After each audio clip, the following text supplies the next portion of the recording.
producción total de ATP, porque yo necesito lo que gano finalmente, ¿cierto?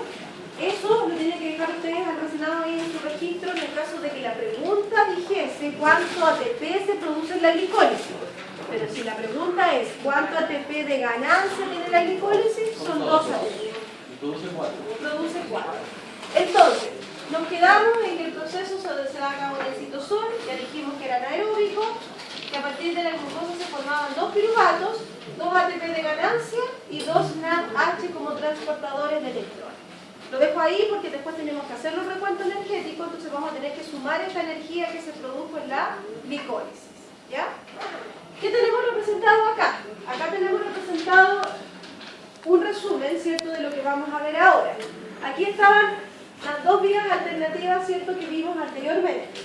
Si el piruvato que se produjo en la glicólisis se queda en el citosol y sigue la vía fermentativa, podía seguir la vía fermentativa alcohólica o la vía fermentativa láctica, ¿cierto?, dependiendo de la célula. Pero tenemos la otra posibilidad, es que sigamos la vía metabólica aeróbica, que se lleva a cabo dentro de la mitocondria. Y ahí entonces vamos a tener que continuar degradando la glucosa y esta degradación va a ser completa. O sea, aquí vamos a terminar de degradar la glucosa completamente. ¿Ya? Entonces, vamos a reforzar la estructura de la mitocondria porque ustedes incluso la hicieron como parte de la tarea, ¿cierto?, de los organelos celulares, pero como las cosas de repente se les quedan por ahí almacenadas, perdidas en el tiempo y en el espacio, las vamos a recordar. La mitocondria tiene como característica de ser un organelo que presenta doble membrana. Una membrana externa y una membrana interna. La membrana interna se pliega. Estos pliegues se llaman crestas mitocondriales. Por lo tanto, tenemos una membrana externa y una membrana interna plegada. ¿Por qué es importante mencionar eso? Porque en la estructura mitocondrial van a ocurrir los diferentes procesos que vamos a mencionar ahora. Y ocurren en diferentes partes de la mitocondria. Por lo tanto, eso hay que tenerlo claro al momento de ir explicando las etapas. Junto con las membranas hay una zona interna que se llama matriz mitocondrial, que vendría siendo la parte lila que está ahí representada, la más clarita, ¿cierto? Eso vendría siendo la matriz mitocondrial. La matriz es como el citosol de la mitocondria. Así como el citosol, ¿cierto?, es una sustancia gelatinosa, acuosa, ¿cierto?, que puede ir cambiando de características dependiendo, ¿cierto?, de la concentración de soluto. La matriz viene siendo como la parte acuosa de la mitocondria, no es agua. Son proteínas, son un conjunto de sustancias, pero vendría siendo como el citosol de la célula. Esa es como la característica que tiene la matriz. Y las membranas son las que están plegadas formando estas crestas mitocondriales. Entonces tenemos que tener claro aquí 2 zonas en la membrana.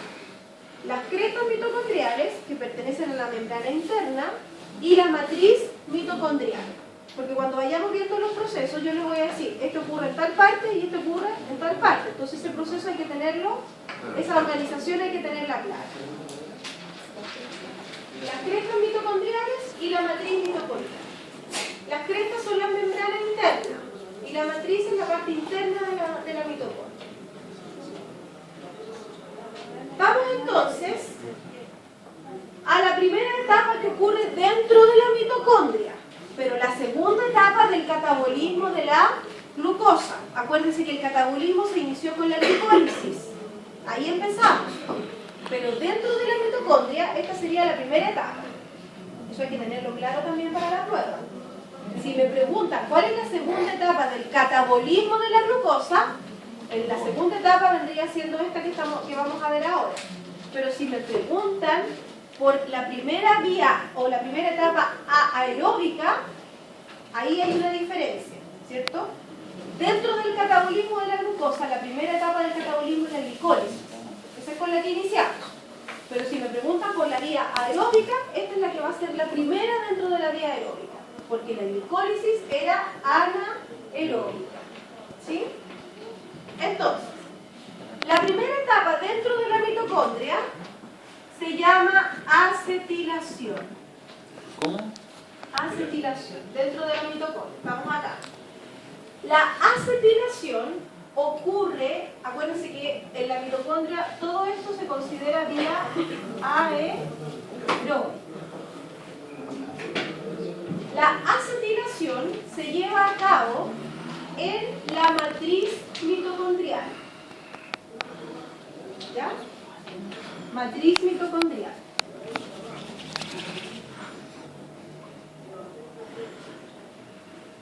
Y se inicia con una molécula que se llama piruvato, o sea, el piruvato que se formó en la glicólisis ingresa a la mitocondria.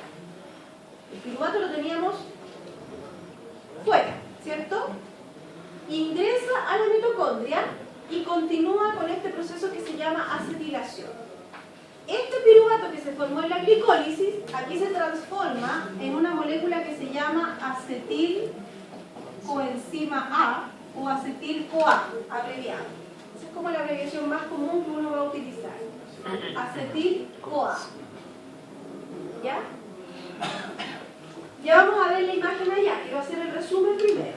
Entonces, partimos con el piruvato que se formó en la glicólisis, que entró a la mitocondria, a la matriz mitocondrial, y se transforma en acetil-CoA. El piruvato, ¿cuántos carbonos tenía? 3, ¿cierto? Tenía 3 carbonos. El acetil-CoA tiene 2 carbonos. Por lo tanto, ¿qué pasó aquí? Liberó CO2. Se libera un carbono en forma de CO2, ¿cierto? Eso se llama descarboxilación. Por lo tanto, además de acetil-CoA, vamos a tener también producción de CO2. O sea, voy a producir acetil-CoA a partir de este proceso, de esta molécula, y además voy a producir CO2. ¿Sí? Ahora, ¿cuántos piruvatos se formaron en la glicólisis? 2. En este proceso, si una célula va a seguir la vía aeróbica, a no ser que la célula esté alterada funcionalmente, si una célula va a seguir la vía aeróbica, los 2 piruvatos que se formaron en la glicólisis tienen que entrar a la mitocondria. Por lo tanto, los 2 piruvatos van a tener que seguir la vía de la acetilación o de la formación de acetil-CoA. Entonces, a partir de los 2 piruvatos, ¿cuántos acetil-CoA van a formar? ¿Cierto? 1 por cada piruvato. Y por cada piruvato voy a liberar un CO2. Por lo tanto, se liberan un total de 2 CO2. ¿Estamos claros hasta ahí? ¿Sí? Este es un recuento general. Ingresé a la mitocondria con los piruvatos. Los piruvatos tenían 3 carbonos, se transformaron en acetil-CoA que tiene 2 carbonos, por lo tanto se libera CO2. Como eran 2 piruvatos, se forman 2 acetil-CoA y se producen 2 CO2. Vamos allá. Este es el piruvato, 3 carbonos. Este es el acetil-CoA, 2 carbonos. Aquí se incorpora la coenzima A, que le da el nombre al acetil-CoA y todo lo que mencionamos anteriormente, pero yo quiero el proceso general. Y produzco CO2. Un CO2 y un acetil-CoA por cada piruvato que se está formando o que se está transformando. ¿Qué más se forma aquí que sea importante de considerar? Luz, ¿cierto? Porque por algo le hemos dado, ¿cierto? Como tardan los NAD todos estos días, ¿cierto? NAD, oxidado, reducido, hemos hablado de los NAD y lo hemos mencionado a cada rato. Y partí la clase volviendo a hablar de los ATP y de los NAD. Por lo tanto, son importantes. Los tengo que considerar. Cada transformación de piruvato a acetil-CoA implica entonces producción o liberación de electrones. Y como se liberan electrones, esos electrones los captan los NAD, que estaban en estado oxidado y quedan en estado reducido. Un NAD por cada piruvato que se está transformando en acetil-CoA. Por lo tanto, ¿cuántos NAD se producen en este proceso? 2 por molécula de glucosa.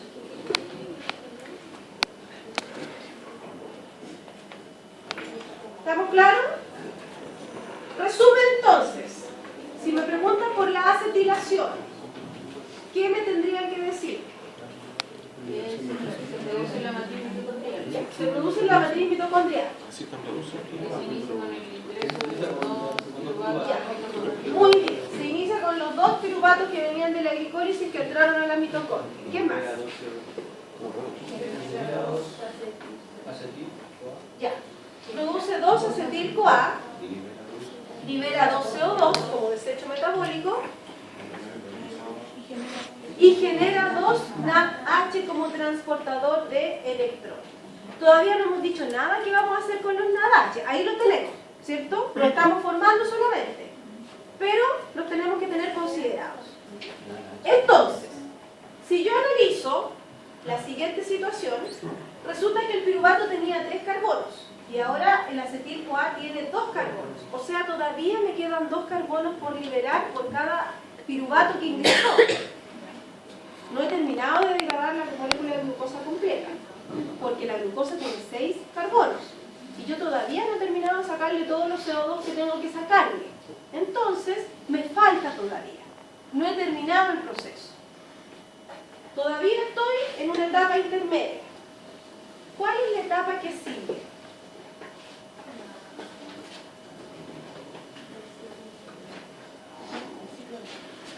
Ciclo de Krebs, ¿cierto?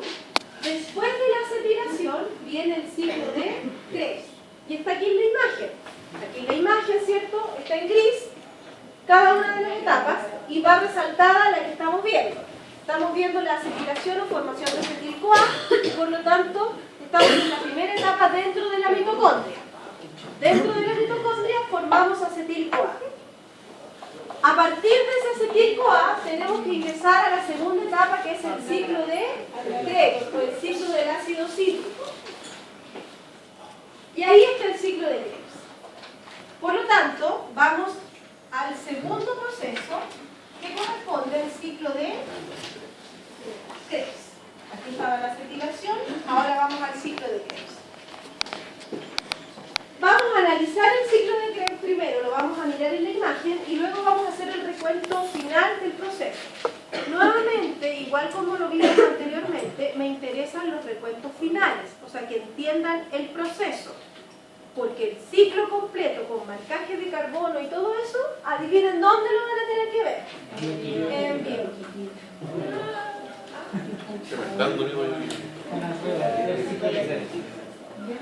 Ahí se van a tener que aprender el ciclo de Krebs al revés y al derecho, y van a tener que hacer marcaje de carbono y seguir el carbono en el ciclo y todo eso. Pero ahora no. Ahora me interesa que veamos el proceso. ¿Ya? Entonces, vamos al ciclo de Krebs. Primero, si es un ciclo, tiene que tener una característica. Todo ciclo inicia y termina con la misma molécula. Por lo tanto, una condición de cualquier ciclo es que en algún momento la célula tiene que regenerar la molécula con la cual inició el proceso. Es parte del proceso. Porque si yo no regenero la molécula con la cual inicié, el ciclo se detiene. Entonces, para que esto se continúe, siempre tengo que estar regenerando la primera molécula con la cual partí el proceso. Entonces, aquí está el acetil-CoA. Y aquí tenemos una molécula, que aunque no se alcanza a ver muy bien el nombre, se llama oxalacetato. Es el único nombre dentro del ciclo que me interesa que conozcan o que identifiquen bien, que es el oxalacetato.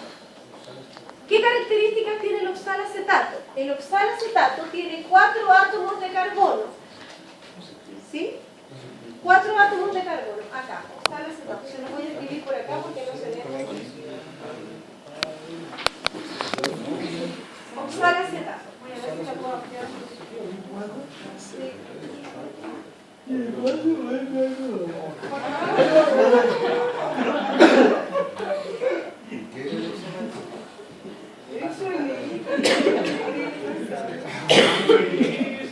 Ya. Acá está el acetil-CoA. Acuérdense que el acetil-CoA venía con 2 carbonos, ¿cierto? Y el oxalacetato tiene 4. 1, 2, 3, 4 carbonos.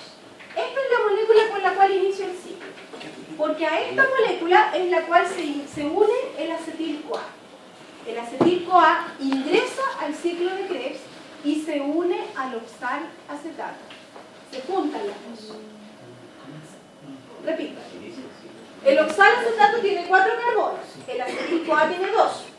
El oxalacetato es la primera molécula con la cual inicio porque ahí es donde se une el acetil-CoA al ciclo de Krebs. O sea, el acetil-CoA se incorpora uniéndose al oxalacetato. Entonces, a partir de una molécula que tenía 4 carbonos, yo le incorporo 2. Por lo tanto, me quedo con una molécula de 6 carbonos. Ahora, esa molécula de 6 carbonos en general no existe, porque rápidamente se divide en moléculas de 3, ¿cierto?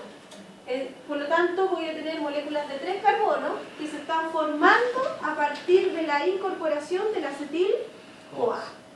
¿Sí? Ahora, ¿cómo se llama esa molécula? Ahí está el citrato, perdón, me equivoqué. Son 6 carbonos porque el citrato tiene 6 carbonos. O sea, no se divide. No se divide. Tiene 6 carbonos el citrato. Sí, pobre eso.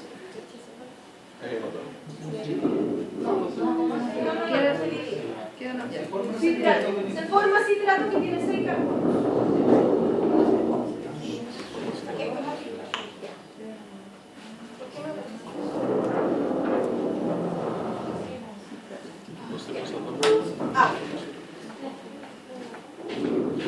Estas moléculas de 6 carbonos van a sufrir una serie de transformaciones, pero dentro de esas transformaciones, fíjense lo que ocurre acá.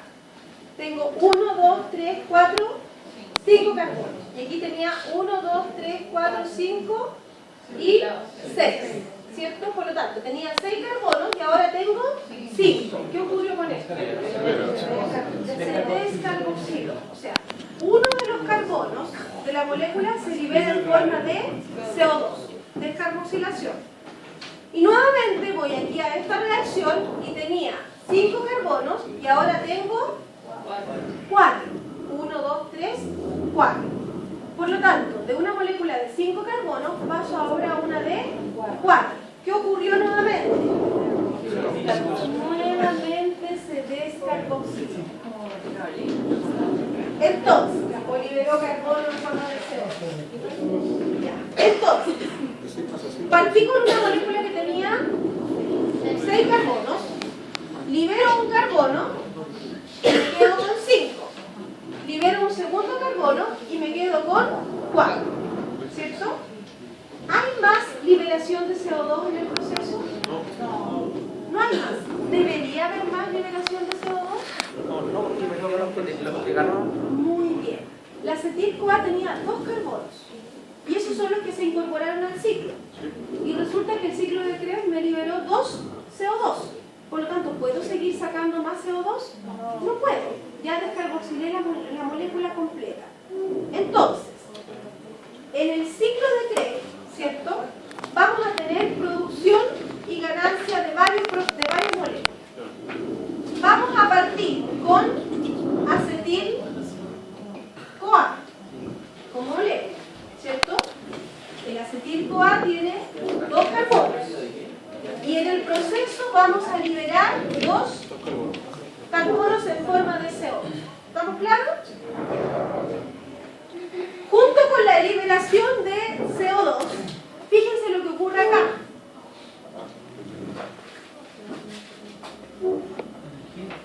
Energía. Ahora, aquí dice GTP y entre paréntesis dice ATP.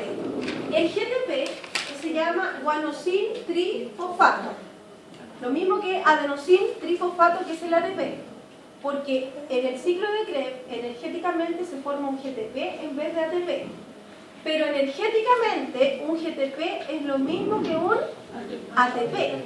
Por lo tanto, cuando yo hago mi recuento energético, lo considero como si fuera ATP. ¿Sí? Entonces, se produce además ATP. Lo voy a considerar como ATP para hacer las ganancias energéticas. Se produce ATP. Se produce un solo ATP en este proceso. Si uno mira el ciclo, en ninguna otra parte hay producción de energía, producción de ATP.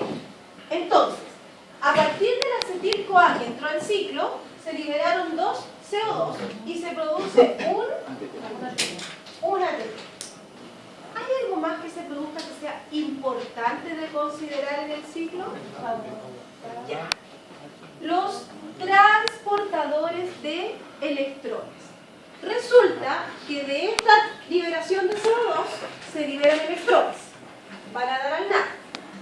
De esta liberación de CO2 se liberan electrones, van a dar al NAD. Y de la última etapa del proceso allá arriba, también la que me permite reestructurar el oxalacetato, también libera electrones y van a dar al NAD. Por lo tanto, en 3 etapas diferentes del ciclo se liberan electrones. Y cada una de esas etapas me permite la conformación de un NAD como transportador de electrones. Entonces, por cada acetil-CoA que entra al ciclo, ¿cuántos NAD se producen? 6. Por cada acetil-CoA que entra al ciclo. 2, 3. Un NAD en la primera descarboxilación, un NAD en la segunda descarboxilación y un NAD en la reestructuración del oxalacetato. ¿Se entiende? Entonces, por cada acetil-CoA que entra al ciclo, se van a producir 3 NAD en el proceso. ¿Sí? Entonces, llevamos 2 CO2, llevamos un ATP y llevamos 3 NAD. Voy a separar ahí para que no se les confunda. 3 NAD. ¿Sí? ¿Algo más que se forme? FAC. Este ya lo conocemos, lo vimos en el laboratorio, ¿se acuerdan? Esta reacción, hoy lo vieron la semana pasada, chiquillos.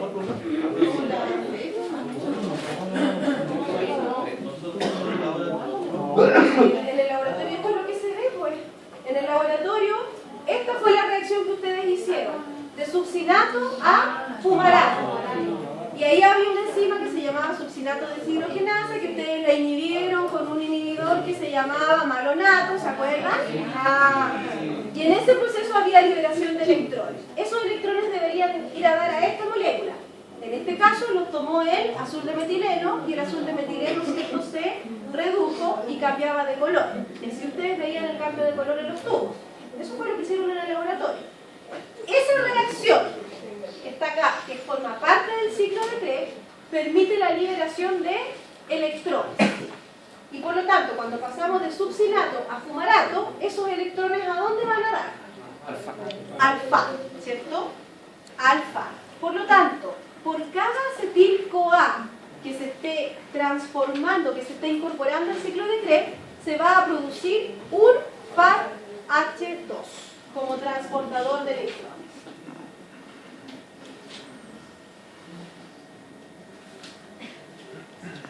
Resumamos entonces. De la acetilación formamos acetil-CoA, 2 carbonos. El acetil-CoA en el ciclo de Krebs, ¿cierto? Sigue esto ocurriendo en la matriz mitocondrial, eso no ha cambiado. Se incorpora al ciclo de Krebs y estos acetil-CoA comienzan a degradarse. Producto de la degradación se va a liberar energía, se van a liberar CO2 y se van a liberar electrones. Y vamos a restablecer el oxalacetato, que es la molécula con la cual iniciamos el proceso. Para eso entonces vamos a tener que liberar 2 CO2 por cada acetil-CoA que está entrando. Vamos a tener que producir un ATP, que ATP ya sabemos, ¿cierto? Pero es ATP desde el punto de vista energético. Vamos a producir 3 NAD como transportadores de electrones y un FADH2 como transportador de electrones. ¿Sí? Eso es por molécula de acetil-CoA, un acetil-CoA que ingrese. Pero el ciclo, pero la glicólisis, ¿cuánto me produce? 2. Entonces, cuando yo quiero degradar completamente la molécula de glucosa, tengo que considerar que la glucosa me aportó 2 acetil-CoA.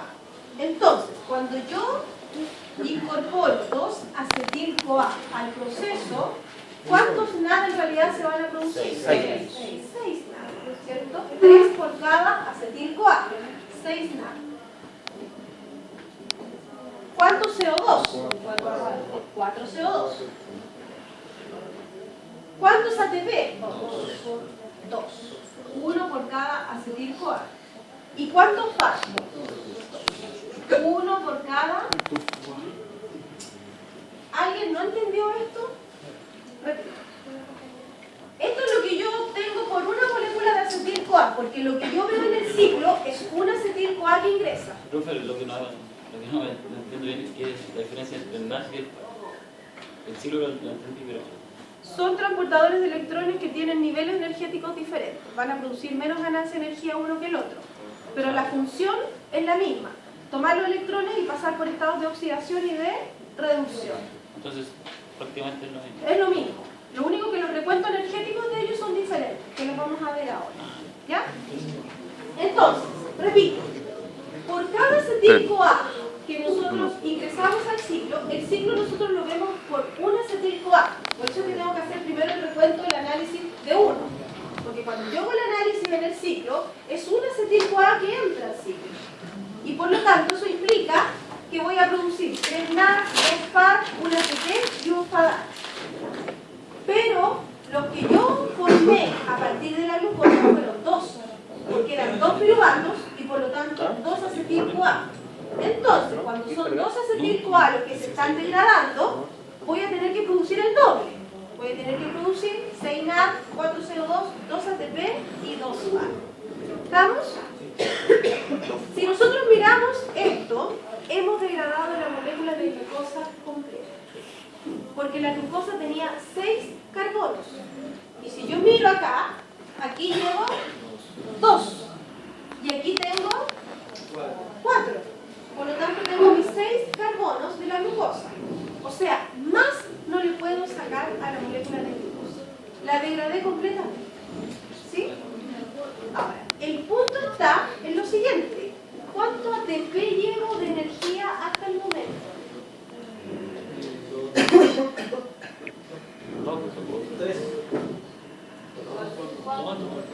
4. ¿Cierto? Los 2 ATP de ganancia de la glicólisis, porque estoy hablando de la glucosa, ¿cierto? Los 2 ATP de la glicólisis, más los 2 ATP que se obtuvieron en el ciclo de Krebs, uno por cada acetil-CoA. Por lo tanto, tengo un total de 4 ATP. Y resulta que una molécula de glucosa que se degrade vía aeróbica me aporta 38 ATPs. O sea, y si ya degradé la glucosa completa y tengo solo 4 ATP, ¿de dónde saco los otros?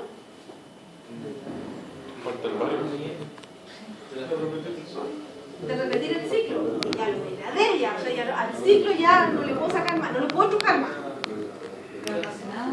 La almacenada. ¿Ah? De las siguientes etapas, pues ¿cuáles son las que nos faltan? Yo las nombré. Cadena de transporte. Ya.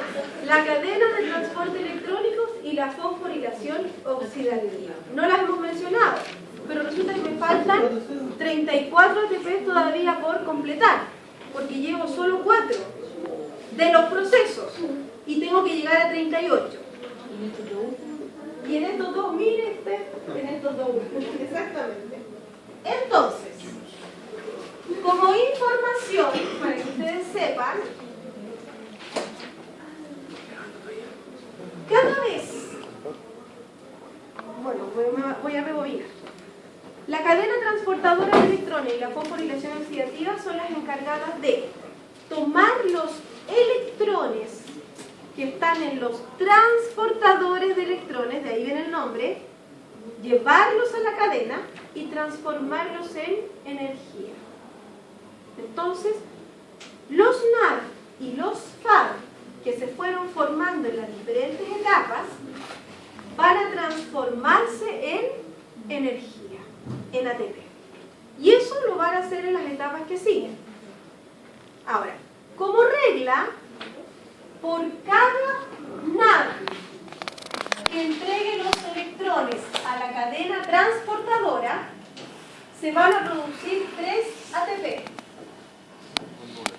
Y por cada FAD que entregue los electrones a la cadena transportadora, se producen 2 ATP. Ya vamos a ver por qué. Por ahora estoy haciendo nuevamente lo general. Repito. Los NAD y los FAD que se formaron en cada una de las etapas se van a transformar en energía, en ATP. ¿Ya? O sea, van a tener que transformar estos electrones que ellos captaron, transformarlos en energía, en forma de ATP. eso hay una regla. Y esa regla dice que por cada NAD que entregue sus electrones a esta cadena transformadora, me van a producir 3 ATP. Y por cada FAD que entregue los electrones, 2 ATP. Entonces, antes de ir a ver la cadena como proceso, veamos los recuentos energéticos, a ver si nos coincide lo que dice la teoría con lo que nosotros formamos en cada una de las etapas. ¿Sí? ¿Cuántos son los totales? Debemos llegar a 38. Falta el 34. NAD y FAD. Ya dijimos ya que ellos aportan esos ATP. Entonces, vamos a la glicólisis. La glicólisis me aportó un total de 2 ATP que son directamente del proceso, ¿cierto? Eso ya está. Y me aportó 2 NADH. Si los transformo en ATP, eso corresponde a 6, según la regla que está allá. 6 ATP. Entonces, 6 ATP de los NAD de la glicólisis. Vamos a la acetilación. La acetilación no me aporta ATP, pero sí me aporta NAD. Un total de 2. Por lo tanto, 6 ATP más. Y vamos al ciclo de Krebs, que es el que más NAD y FAD produce, ¿cierto? Tenemos 6 NAD. Acuérdense que estamos degradando la glucosa completa, por lo tanto tenemos que hacer el recuento total. Entonces, produje 6 NAD en total, ¿cierto? Eso me da un total de 18 ATP. Los CO2 son desechos, no me sirven, pero sí obtuve 2 ATP directamente del proceso. Y obtuve 2 FAD. Y los FAD me dan un total de 4 ATP. ¿Cuánto me suma todo eso? 38. Total, 38 ATP por molécula de glucosa que se degrade vía aeróbica. ¿Sí? ¿Cómo se forman esos ATP? Eso es lo que vamos a ver ahora. Pero ahí no entendí la otra parte, si se tomaron 2 NAD, ¿qué como 6 Porque cada NAD aporta 3 ATP. Esa es una regla. Cada NAD que se forme en cualquiera de las etapas de degradación va a aportar un total de 3 ATP. Y cada FAD un total de 2 ATP. Yo hago las conversiones. Claro.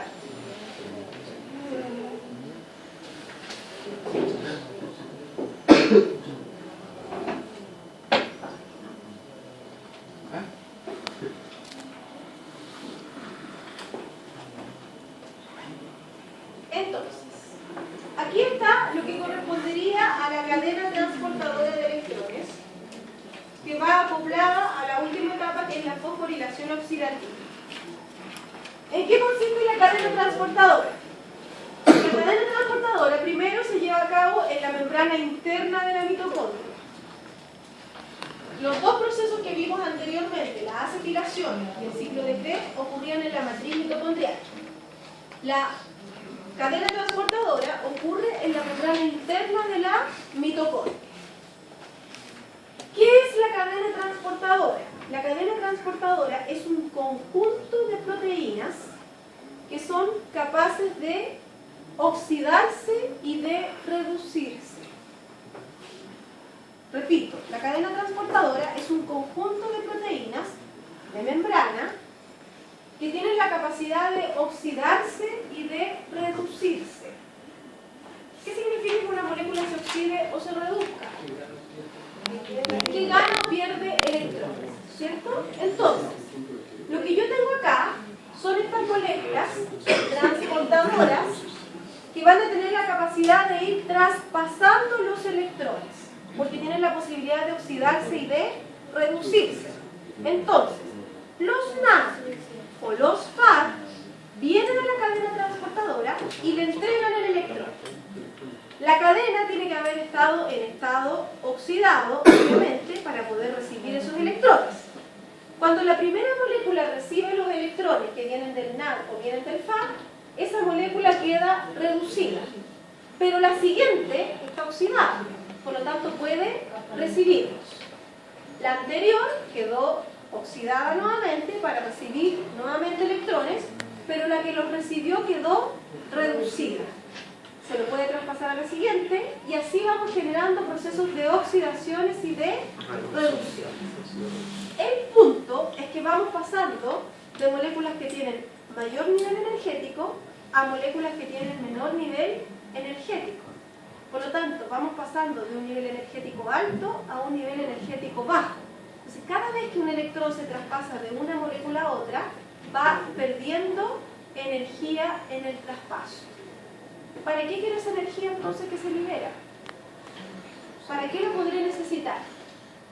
Si yo parto con un nivel energético alto y termino con una molécula que tiene un nivel energético bajo, cada vez que se fueron traspasando los electrones, se fue liberando energía. ¿Qué hago con toda esa energía? Acuérdense que la energía no se puede perder. ¿Qué hago con ella? La almaceno. ¿Dónde la almaceno? En el ATP. Si esa es la molécula que almacena la energía. Por lo tanto, en la medida que se van traspasando los electrones, se va liberando energía. Y esa energía que se va liberando, la voy almacenando o la voy transformando en ATP. ¿Se entiende? Eso como proceso general. Entonces, tengo una cadena de transporte de electrones que tiene la capacidad de oxidarse y de reducirse. Cada vez que las moléculas se oxidan o se reducen, van liberando energía. Y en este traspaso electrónico, ¿cierto? Esa energía que se libera la voy a utilizar en forma de ATP. Ahora, la última molécula de la cadena transportadora no se puede quedar con los electrones. Porque si esta molécula queda reducida, se detiene todo el proceso. La gracia de esto es que siempre vuelvan a su estado oxidado, o sea, que entreguen los electrones. Entonces, aquí aparece el oxígeno. El oxígeno tiene el rol de tomar los electrones de la cadena transportadora y sacarlos. Por lo tanto, es el último aceptor de electrones de la cadena. Toma los electrones y en vez de dejarlos en la cadena, los saca y se transforma en agua.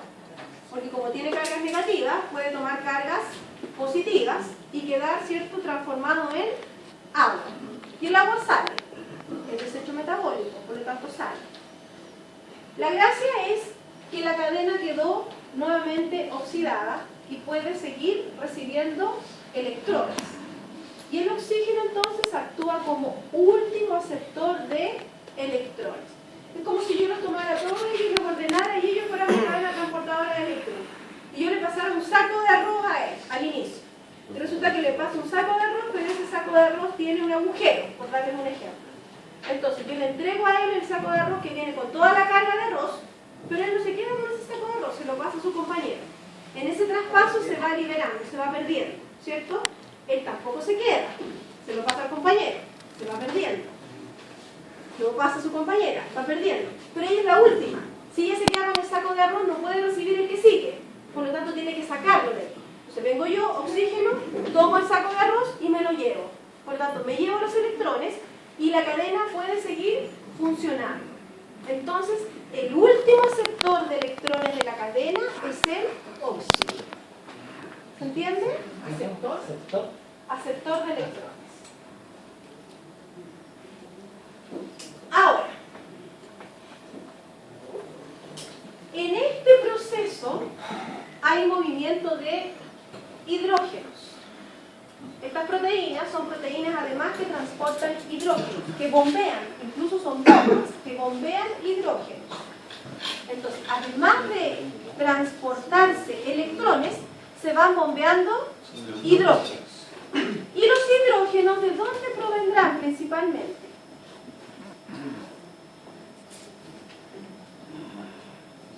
Fíjense aquí.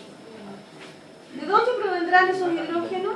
De los NAD. Acuérdense que el NAD es en estado oxidado NAD+, pero en estado reducido es NADH.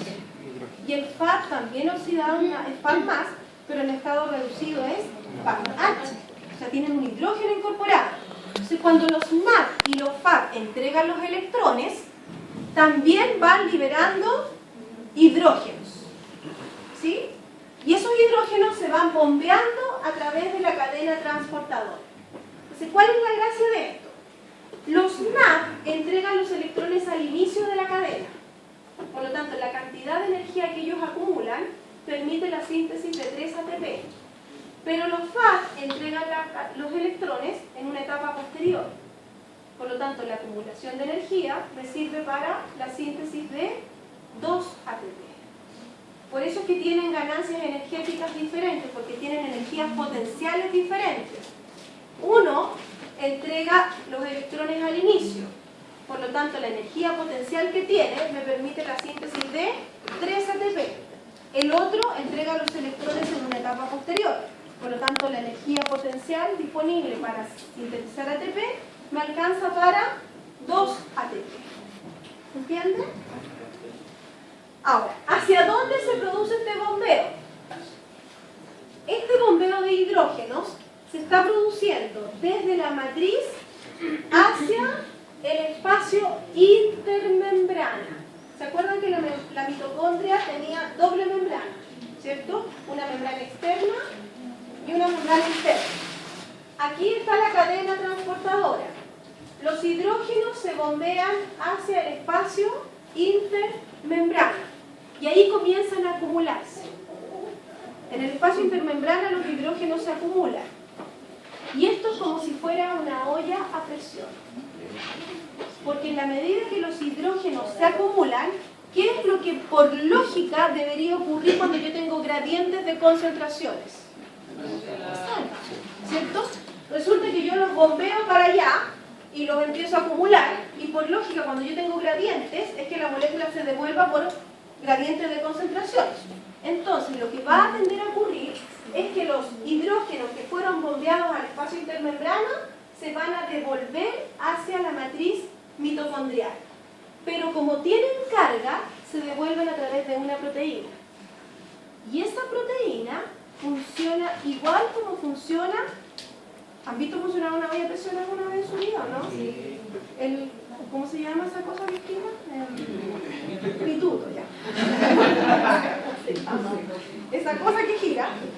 Cuando aumenta mucho la presión en la olla, eso comienza a girar, ¿cierto? Porque al momento de girar puede permitir escapar la presión, ¿cierto? Y el vapor, ¿sí o no? Y esto funciona igual. Los hidrógenos se acumulan y como se tienden a acumular, salen a través de una proteína. Y esa salida de esa proteína hace que esta proteína funcione como un rotor. Y al funcionar como un rotor, permite que esta proteína, que es una enzima, sintetice ATP. Entonces, los protones hacen funcionar, o los hidrógenos hacen funcionar a la proteína. Y esa proteína es una enzima. Y como es una enzima, sintetiza ATP. Esa imagen es la más bonita en realidad para representar la ATP sintetasa, me habría gustado otra, pero bueno. Aquí está la ATP sintetasa. Los hidrógenos fueron bombeados hacia allá, ¿cierto? Hacia el espacio intermembrana. Se empezaron a acumular. Como se acumulan y tienen carga, quieren salir. La única posibilidad que tienen de salir es a través de un transportador. Pero este transportador es bastante particular. Les permite el paso, pero les permite el paso siempre y cuando, ¿cierto?, generen un movimiento en su funcionalidad. Por lo tanto, en la medida que los hidrógenos salen, hacen que esta proteína gire. Y gira, se mueve de esa manera, gira como un rotor. Por lo tanto, al girar, esta proteína toma el ADP, el fosfato y los une. Y forma una molécula de ATP. Entonces, es un rotor que es capaz de tomar el ATP, el fosfato, y unirlos. Y funcionar y formar una molécula de ATP. Pero para que esta proteína pueda hacer ese proceso, necesita girar. ¿Y quién la hace girar? Los hidrógenos. Pero para que los hidrógenos la puedan hacer girar, tuvieron que acumularse. Y por eso es que ocurrió todo este transporte de electrones. Se transportan los electrones, se acumulan los hidrógenos, se genera la energía y la hacemos funcionar. ¿Se entiende? Y eso es lo que se conoce como la fosforilación oxidativa. Sería la última etapa del proceso. La fosforilación oxidativa es la que sintetiza ATP. Esa es la que me permite la formación de ATP. El ATP no se forma antes. En la cadena transportadora no hay formación de ATP. La cadena transportadora solo cumple con la función de sacar la energía, tomar la energía del transporte de electrones. Pero la síntesis de ATP se lleva a cabo en la fosforilación oxidativa, que era la última etapa del proceso. ¿Se entendió esto último? ¿Sí? ¿Qué hora es? ¿Estamos en la hora? Y ahí están los recuentos, que ya lo hicimos, ¿no es cierto? De los NAD y los FAD y los ATP, total 38 ATP. Y esa es una imagen para que ustedes vean cómo...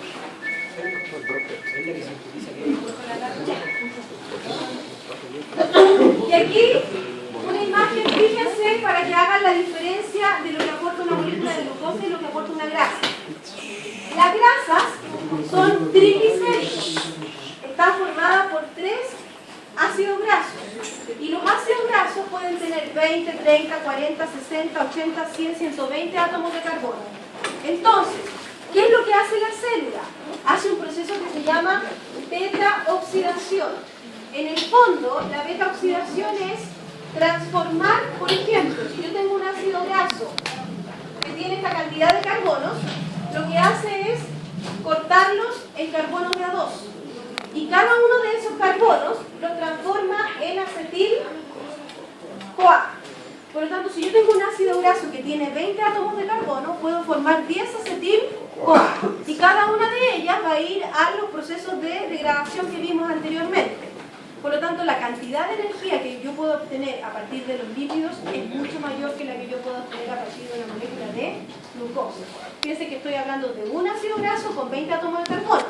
Y un triglicérido tiene 3 ácidos grasos y además esos ácidos grasos pueden tener 60, 100, 120 átomos de carbono. Por lo tanto, la cantidad de acetil-CoA que yo saco son mucho más. Y la cantidad de energía que puedo obtener mucho mayor que una molécula de glucosa. Por eso es que son las reservas energéticas. ¿Se entiende?